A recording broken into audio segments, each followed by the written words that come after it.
Hubo y sigue habiendo brujería en el régimen de Nicolás Maduro, bueno, o lo que queda de ese régimen descabezado. Brujería, la del espiritismo, la de las creencias extrañas o extravagantes o singulares. Todo ritual que lo hiciese aferrar al poder, allá iba, allá se consultaba, allá lo hacía. Y de nada le valió, que fueron desviados fondos de la República para pagar gastos de rituales. Nicolás Maduro le ofrece a Jesucristo al país entero como ofrenda con tal de que lo deje en el poder. Uno de los temas más polémicos que ha rodeado tanto los gobiernos del fallecido Hugo Chávez como del depuesto presidente Nicolás Maduro es el de la supuesta estrecha relación entre poder y la brujería o santería, o como quieran denominar a esa ciencia catalogada de oscuras por el común de la gente. ¿Se habrían valido de ellas, dicen, para buscar preservar el poder? ¿Verdad o mentira? Es que ha estado Venezuela bajo el influjo de entidades del más allá y de muchas prácticas espiritistas por la ambición humana. Esa es la gran pregunta. Alerta Crónica les cuenta detalles desconocidos de estas prácticas de la mano del reconocido investigador venezolano David Placer.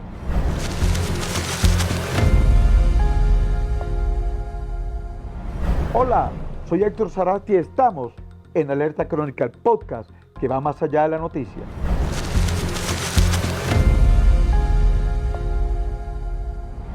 David Placer es un periodista venezolano de investigación, escritor y creador de contenido radicado en España desde el 2002.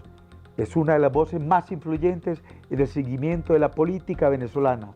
Placer es el autor de 2 libros fundamentales para comprender el fenómeno de las creencias ocultas, tanto en el chavismo como en el madurismo. Ambas publicaciones son el resultado de una vasta consulta a personas dentro y fuera del gobierno.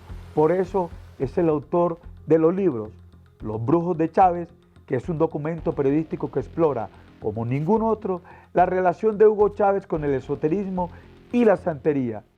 Y el otro es el libro El Dictador y sus demonios, documento centrado en Nicolás Maduro y sus vínculos con diversas prácticas espirituales y círculos de influencia.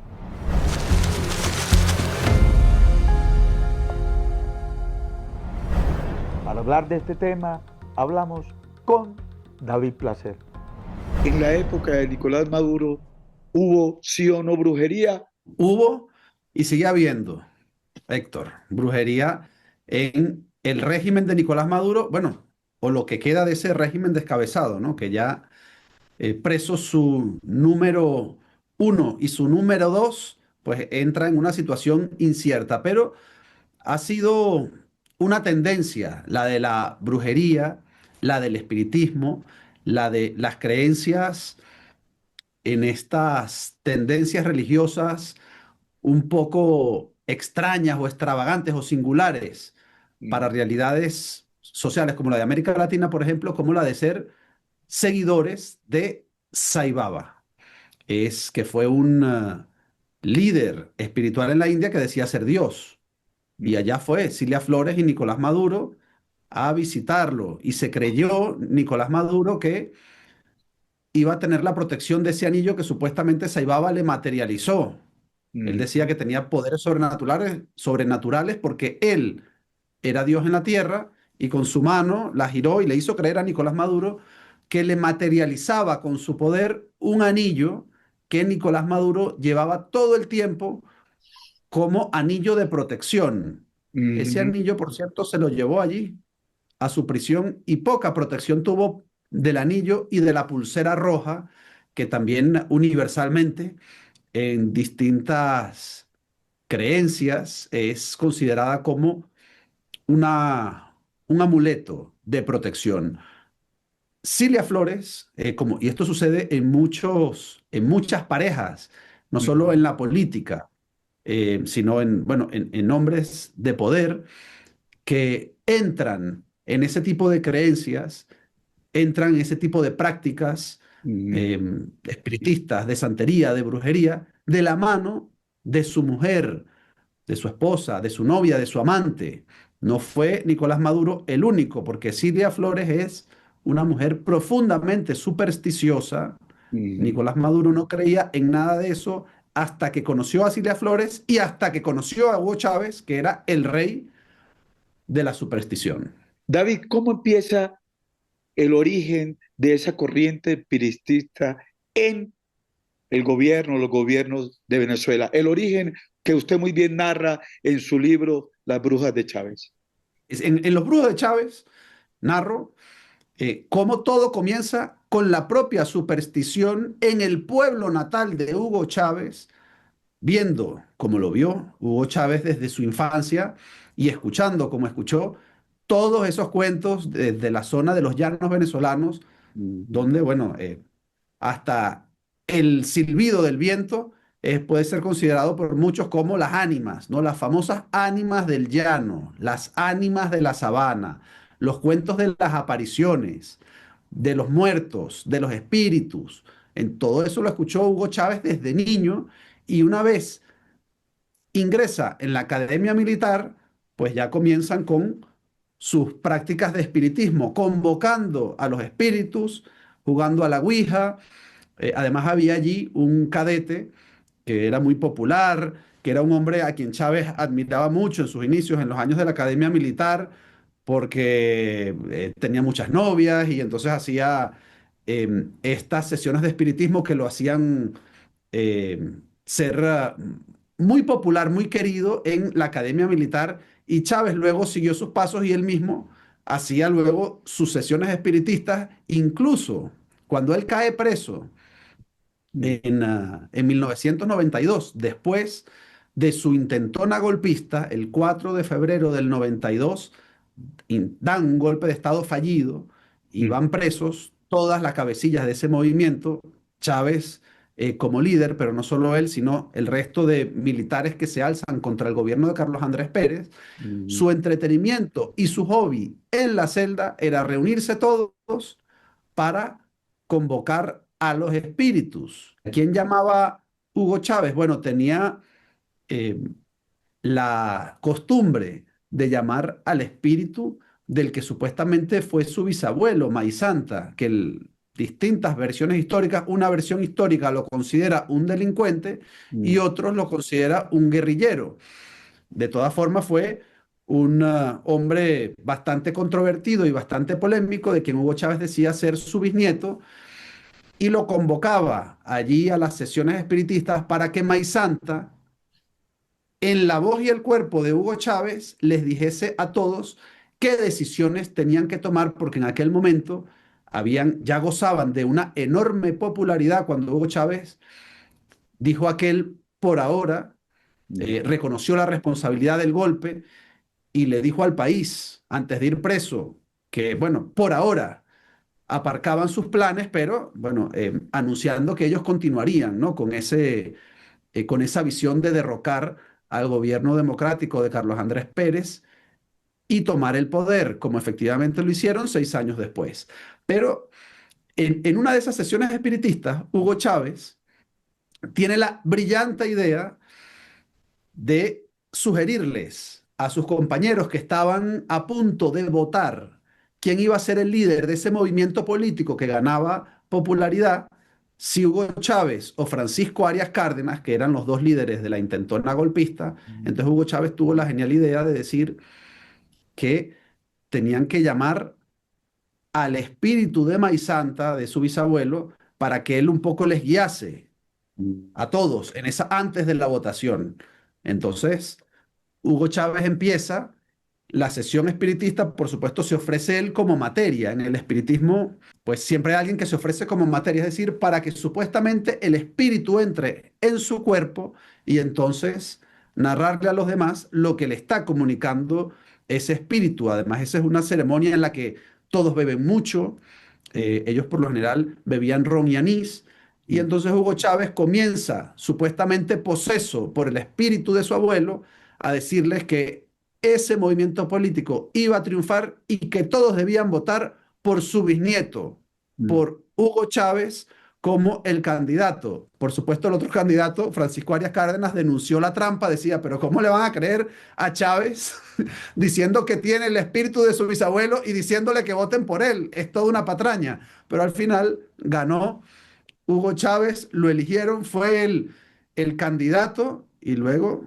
ya todos sabemos y conocemos la historia. Hasta para esos aspectos, Chávez, bueno, creía profundamente en esas cosas, pero también manipulaba las creencias de los demás. Y eso lo llevó hasta el fin de sus días. Muchas de las decisiones que tomó Chávez, el gobierno de Chávez, se tomaron con base en creencias espiritistas, con este tipo de creencias. No solo se tomaban decisiones en función de eso, sino que fueron desviados fondos de la República para pagar gastos de rituales. Porque Eso en el segundo libro lo cuenta una empleada del Palacio Presidencial de Miraflores, bueno, ahora ex empleada, y nos detallaba cómo, por ejemplo, para la compra de animales que luego iban a ser sacrificados, se pasaba como material de oficina o de papelería, cómo con aviones de petróleos de Venezuela se enviaba a ministros de Chávez para que se iniciaran en la santería cubana. Esto es lo grave y lo trascendente también de esas creencias que Hugo Chávez no solo practicó él y le infundió a los otros, a sus herederos políticos, sino que tuvo consecuencias económicas para el país y políticas para el país, cuando en monumentos de la nación se practicaron actos de brujería o cuando se erigían monumentos de la nación precisamente para que esos fueran símbolos de ofrenda para las deidades de, sobre todo y principalmente de la santería cubana. ¿cuáles monumentos que usted recuerde o pueda relacionar, señor Placer? En el propio Palacio Presidencial de Miraflores, Mm, para no ir muy lejos, mm, tuve la oportunidad, además, mucha gente no lo creía porque parecía demasiado fantasioso el relato.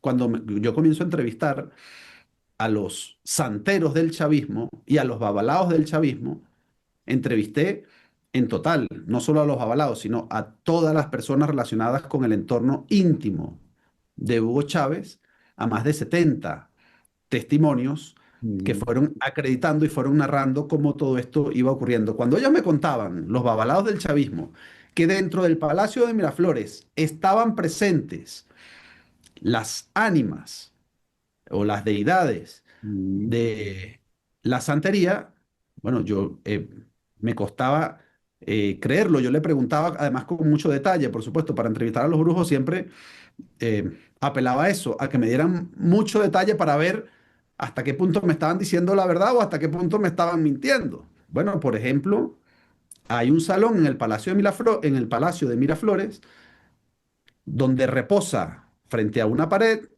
un ancla, un mm, ancla de barco. mm, Esa es Yemayá y se le rinde tributo a Yemayá a través de ese ancla. Y yo dije, pero ¿cómo un ancla cómo? Un ancla de un barco que se llevaron al Palacio en Miraflores de tu tamaño, mm, que está allí con velones, pétalos de rosa y todo. Bueno, uno de los últimos trabajos que hice de comprobación allí en Caracas, antes del exilio final, fue visitar el Palacio de Miraflores y comprobar con mis propios ojos y fotografiar con mi teléfono viejo de aquel entonces, mm, nuevo de aquel entonces, pero hoy muy viejo, mm. el ancla, la cabeza de caimán, la espada de Simón Bolívar endulzada en Miraflores para que supuestamente ayudase a Chávez primero y a Nicolás Maduro después, y todos esos objetos realmente inquietantes, los velones sobre el oro, la plata, la bauxita, las riquezas minerales, y bueno, y todas esas pinturas que hablan precisamente de los espíritus, supuestamente de los libertadores que estaban presentes en ese salón, denominado como Salón de la Patria, conocido popularmente como el Salón de la Brujería, donde se practican, según los propios custodios del Palacio de Miraflores y los propios trabajadores, actos de espiritismo en ese salón. ¿Se puede considerar sí o no que la exhumación de Bolívar pudo en algún momento tener que ver con algún ritual, su valoración? Ese acto profundamente extraño, de noche, en el que además los huesos de Simón Bolívar fueron desvelados al país, Mm, esos huesos, bueno, amarillentos, ¿no? Por productos del paso del tiempo, en una emisión en directo y por la noche.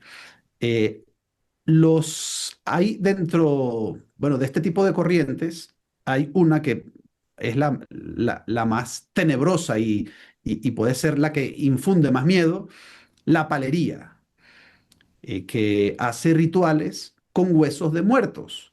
Entonces, los babalaos, los santeros, los paleros, no tenían lugar a duda de que ese fue un acto en el que además Hugo Chávez pide quedarse solo al final del acto y de la transmisión con los huesos del Libertador, mm, y luego en una entrevista con una forense me decía que tenían que exigir, bueno, claro, me decía, bueno, cuando caiga todo esto, hay que exigir la auditoría completa de los huesos de Bolívar, mm, porque corrió la versión de que Chávez se había llevado, se pudo haber llevado un hueso del dedo meñique del Libertador.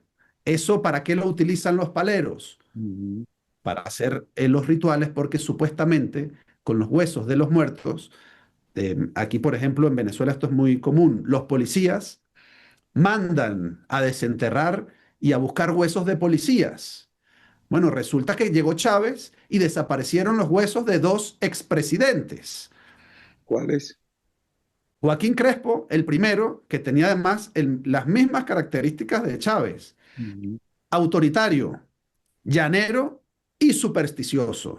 mm, Y luego intentaron también, bueno, se llevaron los huesos también de Misia Jacinta, que era la primera dama, mm. esposa de Joaquín Crespo, del Cementerio General del Sur, y luego intentaron llevarse, finalmente, no sabemos si se pudieron llevar algo o no, los huesos de Rómulo Gallegos, también en el Cementerio General del Sur. Y eso ocurrió durante el gobierno, bueno, los primeros años de Chávez, por supuesto, generando todo tipo de especulaciones sobre esto. Y entonces siempre los paleros me decían, pero ¿quién crees que en Venezuela se va a atrever a robar los huesos de dos expresidentes? Ha circulado con mucha intensidad esa versión de que los huesos, sobre todo el de Joaquín Crespo, parecía el caso más claro, habían terminado en Miraflores. Y no cabe lugar a dudas que esa escena inquietante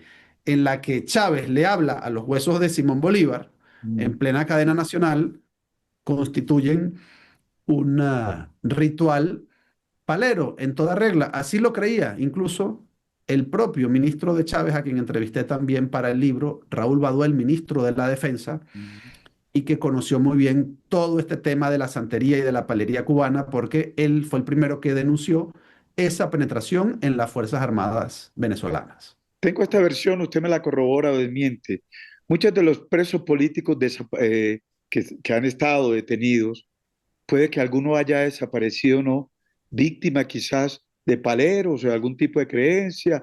Para usted puede tener sustento una afirmación de esa, de que personas que no aparezcan han sido desaparecidas en rituales, su versión o su valoración frente a esta afirmación. Yo no tengo constancia ni ningún tipo de información que pueda avalar que presos políticos desaparecidos pudieron tener ese destino. De lo que sí le puedo hablar, y esto corrió como un rumor que yo ni siquiera me atreví a mencionar esto, y había muchas versiones que apuntaban a esto, pero yo no encontré ninguna prueba sólida ni fehaciente sobre esto, pero había muchas dudas sobre lo que sucedía con los niños de la calle, Mm, que eran enviados a operaciones en Cuba, que tenían niños de la calle sin padre, ni madre, ni familia, que reclamase por ellos, mm. eran enviados a Cuba a tratamientos médicos, versiones que circularon incluso dentro del propio chavismo. Me llegaron a escribir después de la publicación del libro que había versiones dentro de los ministerios que algunos de esos niños no regresaban. David, ¿hubo alguna vez una legislación que de alguna manera benefició las prácticas de esta índole? ¿Alguna legislación que en algún momento hizo el gobierno venezolano? Que usted dijera, No, mire, esto permitía, prohijaba este tipo de rituales, por favor. durante la época de Hugo Chávez se intentó ocultar la proliferación de este tipo de creencias dentro del seno del propio gobierno. Es decir, crecieron con mucha intensidad en los mandos militares, en los ministerios, en Petróleos de Venezuela, pero sobre todo en entes que funcionan con máxima jerarquía y autoridad, Mm, porque quienes querían ascender decían al jefe que ellos practicaban esa misma religión, que tenían esas mismas creencias, con ánimo también de ascenso social. Se comenzó a perder el pudor y la vergüenza justo cuando Chávez enferma y cuando comienza ya definitivamente el régimen de Nicolás Maduro, que nombra a su hijo como encargado de asuntos religiosos y que siempre defendió la, eh, el auge o mm, el apoyo a otro tipo de creencias distintas. Y aquí surge dentro del madurismo un fenómeno muy interesante, con encargado de este tema Nicolás Maduro Guerra, el hijo de Nicolás Maduro, que además es profundamente supersticioso. mm, Y de esto sí puedo dar fe de ello, incluso en las cartas que él hacía, que él le escribía en los libros de visita del Salón de la Brujería o el Salón de la Patria, como se conoce oficialmente, en el Palacio de Miraflores, él describía esas posesiones, esas elevaciones, esos espíritus que entraban dentro de él. Pero surge un fenómeno curioso que también ocurrió con los primeros militares que hacían estos rituales que le comentaba mm, en la celda, los rituales espiritistas, la mm, Ouija mm, y la convocación de los espíritus, surgió en la era Chávez y luego también surgió con Nicolás Maduro. Muchos de ellos se terminan arrepintiendo de todo lo que hacen, se convierten en evangélicos y condenan y rechazan todo lo que habían hecho anteriormente. Y eso fue lo mismo que pasó en el madurismo en los últimos días de Nicolás Maduro, incluso cuando él le ofrece a Jesucristo, en nombre de Jesucristo, le entrega como ofrenda, no se pierdan esto y presten atención a esto, le ofrece como ofrenda al país entero. mm. Nicolás Maduro le ofrece a Jesucristo al país entero como ofrenda con tal de que lo deje en el poder. David, o sea que un gran articulador en la época madurista de esta parte espiritual era y es su propio hijo. Absolutamente. Muy supersticioso. Él, además, ha participado activamente en todos estos congresos que él mismo ha llamado los congresos de la espiritualidad, los congresos de las religiones minoritarias, la promoción, en definitiva, de las religiones hasta la llegada del chavismo residuales y que han crecido muchos con el chavismo, han sido promovidas por el propio Nicolás Maduro Guerra, con una clara intención también política, porque el chavismo intentó desde un primer momento congraciarse con la cúpula de la Iglesia Católica en Venezuela, en la que la mayoría de la población sigue siendo católica. La cúpula de la Iglesia nunca aceptó tratos con el chavismo, siempre criticó y adversó abiertamente al chavismo.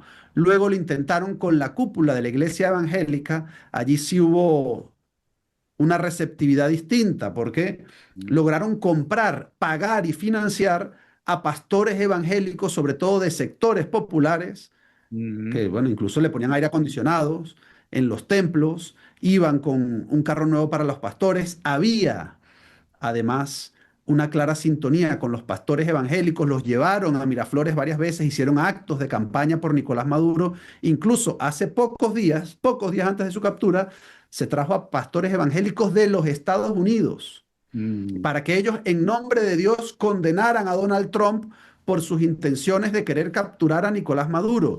Y toda esa campaña política la hicieron con los sectores evangélicos y en el propio Palacio Presidencial, y fue Nicolás Maduro quien utilizó políticamente esto, y bueno, y ya la cúspide de todo fue, por supuesto, los babalaos cubanos que proliferaron mucho y entró mucho el chavismo mm, en esta creencia que prácticamente se hizo oficial dentro del chavismo, porque allí no había cúpula mm. pensante, intelectual, que se opusiera a ellos, y comprando a los babalaos, iban comprando también o teniendo influencia también en toda su red de ahijados. Y por eso, entre otras cosas, la santería, y por el apoyo cubano también, la santería creció tanto en Venezuela durante la era chavista. ¿Qué le falló a Nicolás Maduro que hoy está con sus huesos en Estados Unidos?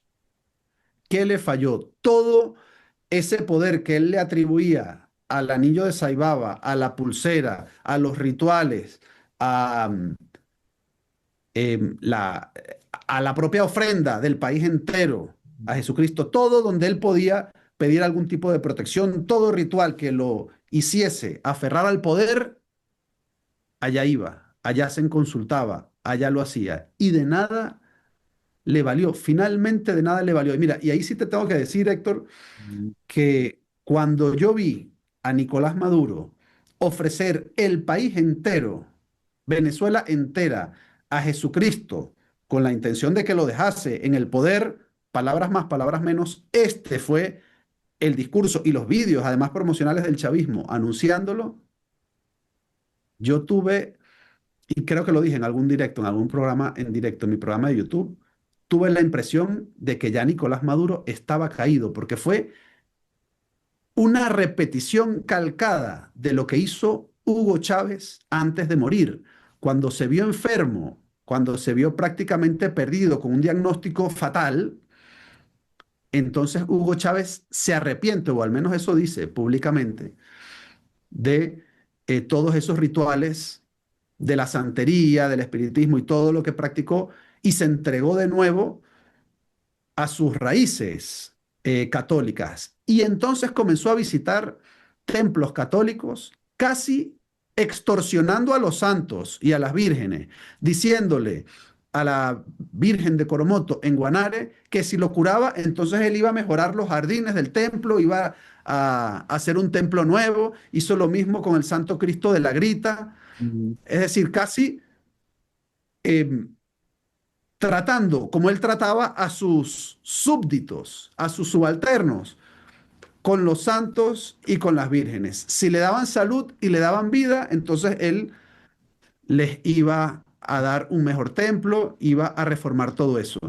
mm, Fue casi, casi el mismo trato, y ese trato de casi trueque, es mm, decir, yo te doy una iglesia, te ofrezco un país, te mm, voy a hacer un mejor jardín, te voy a hacer unas obras de reforma. Todo esto funciona en la lógica de las religiones primitivas africanas, funciona en la lógica de la santería cubana. Tú le das a la deidad lo que él te pide, un sacrificio de un chivo, de un gallo, flores, alcohol. Ellos trataban a los santos católicos con la misma lógica como lo hacían con las deidades de la santería cubana, y finalmente tuvieron un destino parecido, que no el mismo, pero parecido. Hugo Chávez terminó muriendo después de haberse arrepentido y entregándose a sus orígenes católicos, y Nicolás Maduro exactamente lo mismo. Terminó en una cárcel mm. en Brooklyn, pero con el mismo recorrido espiritual que Hugo Chávez, arrepintiéndose de sus inicios, entregándose a Cristo después, pero su final fue exactamente igual. Pero independiente de que hayan enviado a Maduro a Estados Unidos, la brujería sigue incidiendo demasiado en el régimen que permanece. Estoy convencido que sigue en el espíritu de quienes detentan el poder en Venezuela, siguen las mismas prácticas. Hay algo ahí curioso, por ejemplo, que me lo han preguntado. ¿Y Delcy Rodríguez? ¿Qué pasa con Delcy Rodríguez? Bueno, por allí yo te puedo enviar algunas fotografías de Delcy Rodríguez también yendo a visitar a Saibaba.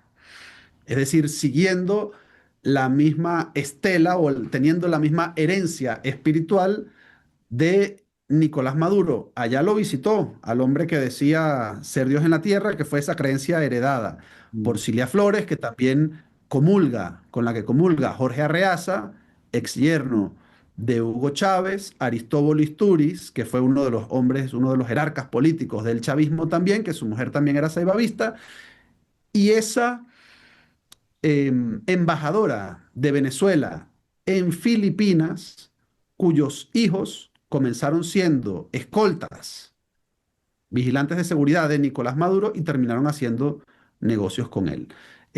Eso permanece, persiste. Nicolás Maduro tiene a su brujo en Miami, Enrique Rodulfo, yo he hablado de él, se consultaba muy frecuentemente. Ahora entiendo que en prisión pues tendrá más dificultades para ello, pero bueno, tendremos que hacer ahora la actualización de cómo está evolucionando este aspecto también dentro del chavismo. David, pues finalmente la pregunta, ¿no? Háblenos finalmente de su libro. ¿Qué es lo que va a encontrar la gente? ¿Qué es lo novedoso que tiene? El primer libro es Los Brujos de Chávez. Ahí se inicia la historia de la santería, del espiritismo, de los rituales en el Palacio Presidencial y en la cúpula del poder en Venezuela, iniciando con Hugo Chávez.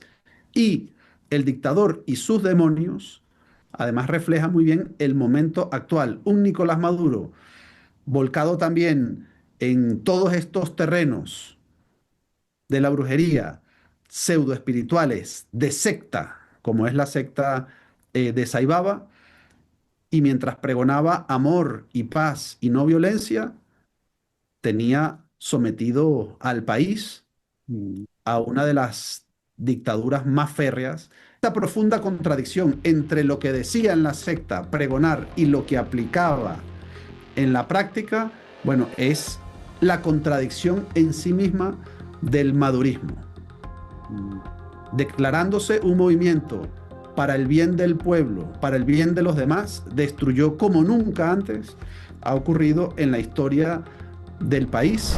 En nuestro próximo capítulo, no se pierda la impactante historia del brujo que hizo parte del gobierno de ese país y que habla en exclusiva de todo lo oscuro que se vivió. Y hasta aquí, Alerta Crónica. No olvide seguirnos en todas nuestras redes sociales. Nos encuentra como Alerta Crónica con Héctor Sarasti.